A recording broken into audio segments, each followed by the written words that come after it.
that God saw genuine hearts in this couple. He saw 24,000 people. I don't know how many of them were really genuine, but I do know this couple were.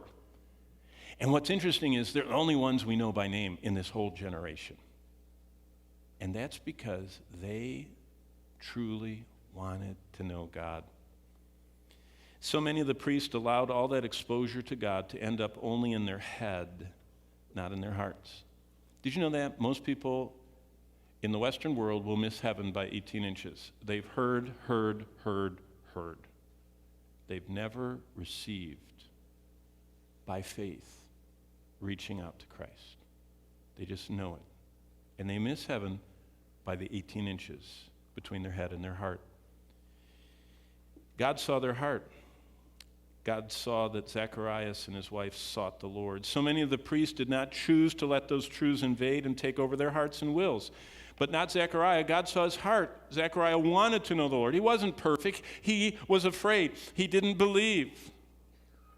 He struggled. See, spirit-filled living is not easy. It's hard.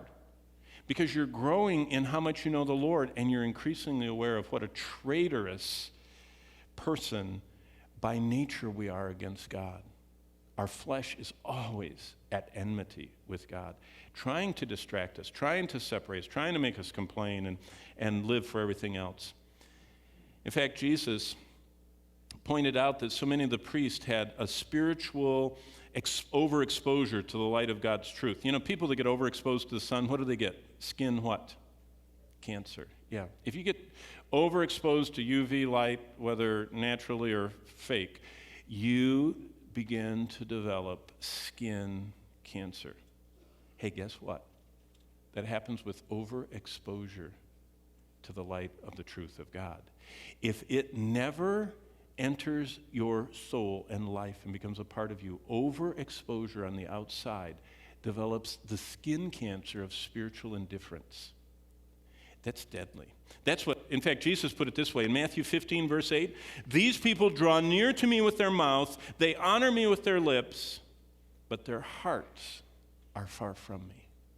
He said it's just external. They can mouth it, say it, they can talk the line. It isn't changing them from the inside out. Think of the dangerous place these priests that surrounded Zacharias found themselves. Every day they dressed up in their priestly vestment. Every day their hands and clothes were deeply filled with the indelible scent of the incense of God. Every day they came home with blood-stained clothes. But it never got inside of them. And as far as we know, this was one of the most resistant groups to Christ. The group Zacharias was from. Wow. Well, the next truth that we need to think about is one thing about Zachariah and Elizabeth was extraordinary. They actually believed all that truth about God. God was real to them. They loved him. They served him as best they could.